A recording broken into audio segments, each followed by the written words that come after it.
For an entire year, we hid our life in Africa, and this is why. Shalom, welcome back to the channel. We are Journey with Us, a digital nomad family of 7 living in Mauritius, Africa. And in today's video, I'm gonna tell you about the time that we told no one. And when I say no one, I mean only the members on our channel and close friends that we were very close to in person. We told no one when we landed in Mauritius. In fact, not just for a couple weeks, but we did it for an entire year before going in public and telling people that we have been living in Mauritius, Africa, all of this time. In this video, I'm gonna tell you exactly why we did that, the lessons we learned from it, and how this principle can also help you as well to understand what you're being called to do in these times. You know, living here in Paradise Island has been nothing short of amazing, you know. I actually remember traveling through Kenyan Airways and I left my phone in the previous country, okay? The takeoff was so chaotic. We almost missed our flight, but this little Yasin actually came out of Kenyan Airways and said, hey, they're gonna miss their flight. I'm gonna come get them, la la la la. As you can imagine, a bunch of bribery, corruption issues, but I left my phone behind, and my husband was jokingly, like, when we landed here, we were in the south of the island at that time. He was jokingly like, oh, you did that on purpose. And you know, me losing my phone, it was a phone that I had had in Tanzania, and like so many people had my numbers. I was in so many groups. I had so many just random obligations that were just pulling at me and draining my spirit. And I realized that when I left that phone there, and I thanked the Most High when I arrived here and realized I did not have that phone with me. Now, I had my business phone, my work phone with me, but I didn't have my personal Africa phone with me, my travel phone, my contacts that I had picked up along the way over 3.5 years in Africa. And so that was so freeing, okay? When we came here, barely anybody knew we were here except family, okay?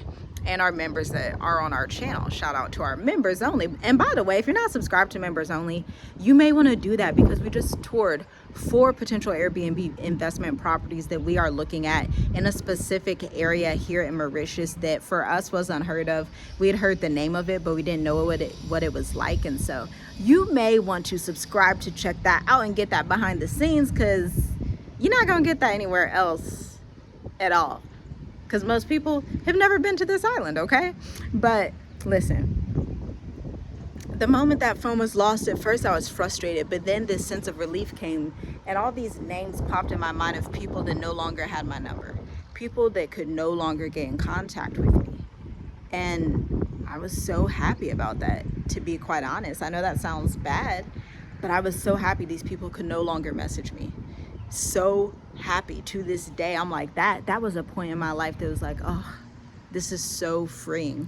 And that's exactly how being on this island has felt. And that's why we decided not to tell anyone that we were here for an entire year. Again, our members knew. They were getting all the behind the scenes. They've been in on all the stuff, okay? They have seen the journey from A to Z, and it was just so beautiful. And I'm so glad that we took that time as a family to process our new life in Mauritius, to process the next phase of our digital nomad journey. Because remember, we left in 2020 during a pandemic. And so at that time, COVID, it hadn't even already like fully taken flight. Like, it was 2020 was the start, but you know, 2021, 2022 were years where they were doing like a lot of lockdowns, okay? And so when we left, we thought, you know, we'll be able to travel Tanzania, Ethiopia, whatever African countries that we want to travel to as digital nomads. But you know, it ended up that you couldn't really leave. Like, countries wouldn't even let you in for such a long time, and the world was facing these mandates and all of these things. So it was like, dang, we really want to be digital nomads. We really wanted to travel, but we're like, oh snap, we're kind of stuck here. Now it's a beautiful country to be stuck in, I'm gonna be honest. It's quite beautiful, amazing people in it. But at the same time, we were kind of like, dang, we're kind of stuck. So we just stayed there for years on years and had 2 children in the country. That clearly slows you down when you have 2 children back to back. Okay, let me tell you, if you don't know, that slows you down, okay? But coming out here for the first year, receiving our residence just within 60 days, and just oh my gosh, it was like a heaven sent. This is why I say this is like paradise island for us in particular, and the way that our children have been able to integrate, the way that they've been welcomed here, the way that we don't feel like foreigners here. Like, we can walk down the street, people don't speak to us in African Creole or French because they think we're Mauritian, both my husband and I and our children, okay? It's not until we open our mouths and speak in our American accents that they're like, oh, where are you from? Where are you from? You know, I get my nails done in my favorite salon, and for the first few times I would go, the receptionist would always speak to me in Creole, and I'm like, I speak English. I'm not from here. But this lesson that you need to take from this is that there are times in your life when you have to fully separate, cut ties, and hunker down on what has been given and gifted to you, so that you can clearly lead what you have been called to lead, so that you can clearly shepherd what you've been called to shepherd. For us, we've been gifted and blessed and honored to have 5 beautiful children that the Most High trusts us to shepherd, and we take that very seriously. Meaning, if we perceive that societies and people around us would like to thwart that, would come in the middle of that, or would try to destroy that, then we are unrelenting in cutting folks off. And I think what's even more funny about it is the fact that people didn't know this for so long. A lot of like people just on YouTube didn't know this, and so people will be like, oh, you know, they just randomly landed, and it's like, actually we've been here for over a year. Renewing our digital nomad visa, living our best lives. I think it's just so beautiful and so funny. I'm so glad we did it like that. I'm so glad the Most High called us to do it like that, and we were acting in that obedience, because over a year later, it's like, that's actually one of the things that helps you solidify and to have this foundation of, oh, people just talk without even having context. People talk without even understanding. People will literally just lie for the sake of being lazy and not doing the due diligence, not doing the research. And the research is not gossip. The research is coming to the person that you are talking to. And if you don't have their number, maybe that means you don't have access. Maybe that means you're not in proximity to that point to even be able to say anything at all. And so that's just such a beautiful thing. And I was reflecting on this, but something else I've been reflecting on, we're 5 years in Africa, right? And literally 5 years ago this time, we had our first, no, maybe 6 years. 6 years this time, we had our first international bank account, but that card expired, okay? And so recently we were like, you know, we are not flying back to America. Where there's a will, there's a way, okay? And so we had a phenomenal person that is in our life send one of our cards to us. Such a blessing. It got here so quickly. And it was just like, wow, we're on another 5 years. We looked at the expiration date, and it's like, wow, we're rolling for another 5 years in the motherland, just traveling, enjoying our life, enjoying our family, enjoying our marriage, enjoying our children, enjoying the Most High and His glory and His worship and His beauty and His magnificence. And so those are just a few of the thoughts that I have today. And that's why we chose not to tell anybody where we were for over a year. And I love doing stuff like that. I love being so discreet that it makes people uncomfortable. I love being so quiet that people don't know what to say, experience, or think. I absolutely love that. And my husband and I think we've both been like that in our own separate ways our entire lives. And so it's really beautiful when we can work together and raise children in that way, to know that discretion shall guard you, to know that discretion in this day and age, in the social media age, where people just want you to just constantly feed them and tell them and say this and say that, where quiet is power, stillness is power, being able to bridle your tongue is power, knowing reality and standing on reality, there's power in that. And I just remember the hugest examples of this in my life was, number one, my grandfather. He, oh my goodness, when you talk about stillness and quiet and a leader and a man and somebody that you look up to, so powerful. I mean, it's to the point, like, I honestly won't even get in community with elders who do not put on that same spirit, to be quite honest, because I had an example, my grandfather. When I say this man, so unbothered, so just, I miss my granddad, but just so unbothered, so untouched, unfazed, keeping his composure, just this peace, just this stillness, this like so rare with Americans. It's not rare with people outside of the West, which is why we feel so at home in countries like Tanzania and Mauritius, obviously, where it's like people are not just randomly blabbering at their mouth day and night, but instead there's an intentionality, there's a quietness, there's a stillness, there's a even a happiness that exists here in Africa that you just don't see in America. And to be honest, Mauritius is actually on the happiest countries on earth list, by the way. Highest marriage rate list, by the way, which is absolutely phenomenal. And so yeah, it's like a full circle moment. It's like this insane alignment of like, wow, this place holds my values. It holds a safe space for my family. It holds not just that, but it holds our legacy. It holds everything. And this little tiny island that 5 years ago I would have been like, I'm never living on an island. I've never heard nobody's Mauritius. I don't know what you're talking about. If I would have told myself 5 years ago that this would be my life, I wouldn't have believed you. I would have been like, you're probably reading some type of book. Sounds like a great book. Sounds like fiction, but it sounds like a great book. It sounds very interesting. I would not have even remotely thought that this would be my life. When I talk about the growth in our business, when I talk about our children, again, I've had 2 children in a span of 3 years, okay? When I talk about business, when I talk about the way, the neighborhood that I live in, the life that I live, like my day-to-day routine, like here's something new I've been doing. I found this so cute cafe. So cute. I used to walk to Panera Bread ever since I was little. I lived by a Panera Bread. I would walk there. I would get my coffee and my cinnamon crunch bagel with regular cream cheese. Don't get none of that raspberry, that strawberry. You don't need that kind of cream cheese in your life. Don't do that. Get that plain one, okay? And so I would always walk there. And so I found this cafe here. It is so adorable, okay? I love it. They have these green couches. I'll sit in there and work when I want to get out the house.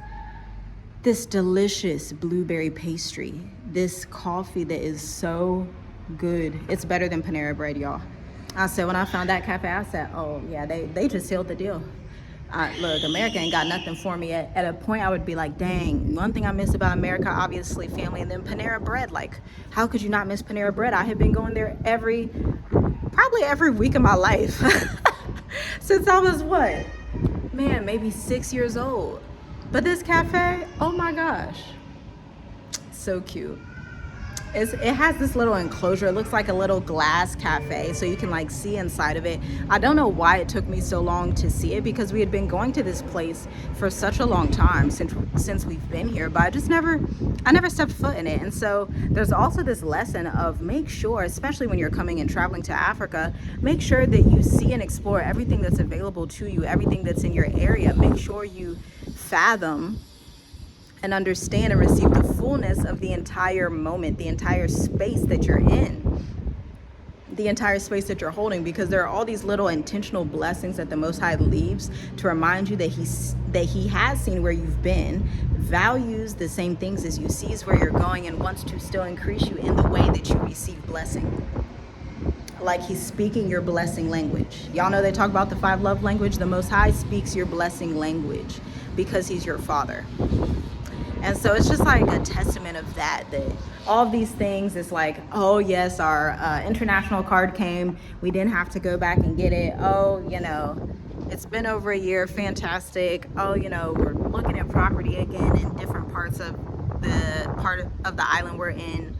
Just so many wonderful things. Our kids are getting so much older, and they're understanding why they specifically love Mauritius for themselves, not what we tell them to think, but they form their own conclusions and start to think of their own, like, oh, when I grow up, I'd actually like to travel to Japan, or I'd actually like to go to Botswana, or I'd like to go to Namibia, or I've always thought about maybe visiting Turkey or something like that. And it's so beautiful to watch. This is something that's available for all of us. But the main thing that I want you to take away from this is that you have to take inventory. You have to be willing to go to the secret space. You have to be willing to detach from systems and people, everything that is not of the Most High. And you will never know if it's of the Most High or not until you detach, until you can A/B test. We have something in marketing called A/B testing.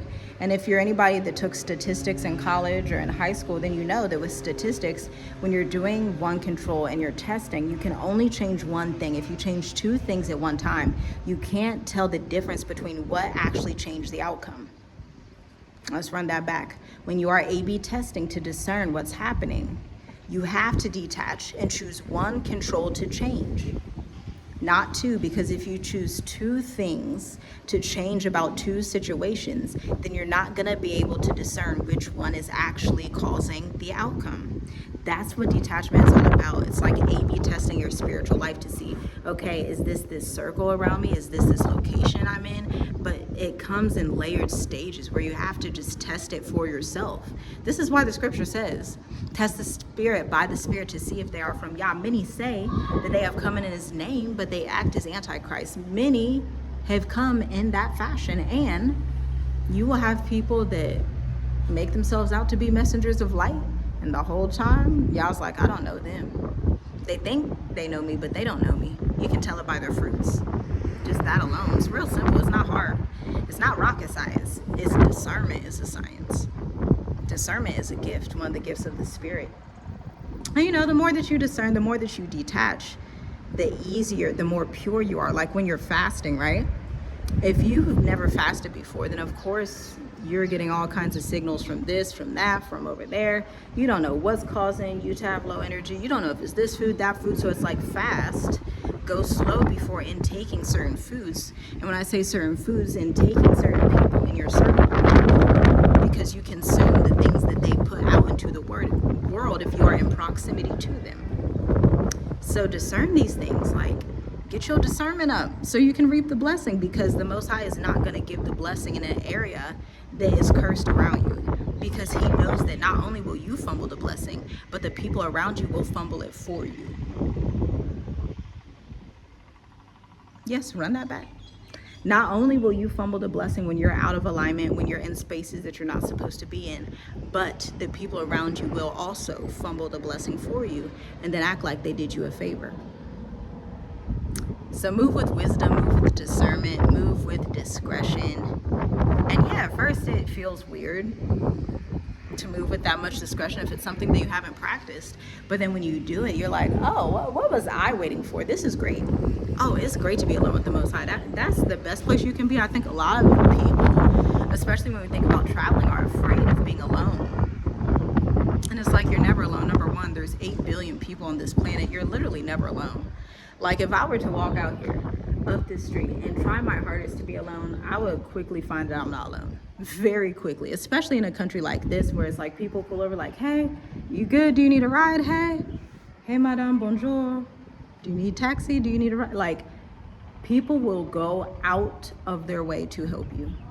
And so that can also cause people to think, you know, they're so afraid of being alone. They're afraid of having this stillness for whatever reason. Maybe it's you lack trust in the Most High, or you lack trust in yourself, or, you know, whatever it is that's causing you to feel like it's scary for you to be alone. We're quite the contrary. We love being alone. That's why we chose Mauritius. We chose a country that not a lot of Americans are in for that specific reason, so that we could be alone. Because when we left America, what we had in mind was obviously to not return, and then also to go somewhere where not a lot of people would be that we knew that speak English, so that we could really just understand what it is to live in a foreign country. We didn't get that experience in Tanzania because Tanzania used to have a lot of diaspora. They don't as much anymore, but they used to, okay? But here in Mauritius, oh my gosh, that's the experience. It's like, it really makes you it makes you, 1, a better person, 2, more humble, 3, more trusting, 4, it just blows your mind. It increases your capacity. It increases your capacity for blessings, for growth, for peace, for stability, for oneness, and it gives you that clarity. I mean, this much clarity, and I thought I had clarity in Tanzania, which I did, but I mean, when you talk faith to faith and glory to glory, the clarity that I have here is almost scary, because I know most humanity doesn't have this type of clarity. I already know that. Just like when Yahushua was on the earth, he already knew. He already knew he was talking to people that they didn't have that level of clarity, so it was scary. When the Sadducees and Pharisees came to him and he says, I am the Son of Yah, and I am Yah in the flesh, and I am that I am sent me, and I only do his will, and I have authority on heaven and earth. They were like, blasphemy. He's like, no, this is clarity. So let that be what I leave you with today before I get my blueberry pastry again, because I'm gonna go get my blueberry pastry and a nice coffee before I go do some emails. Shalom, shalom. See you in the next video.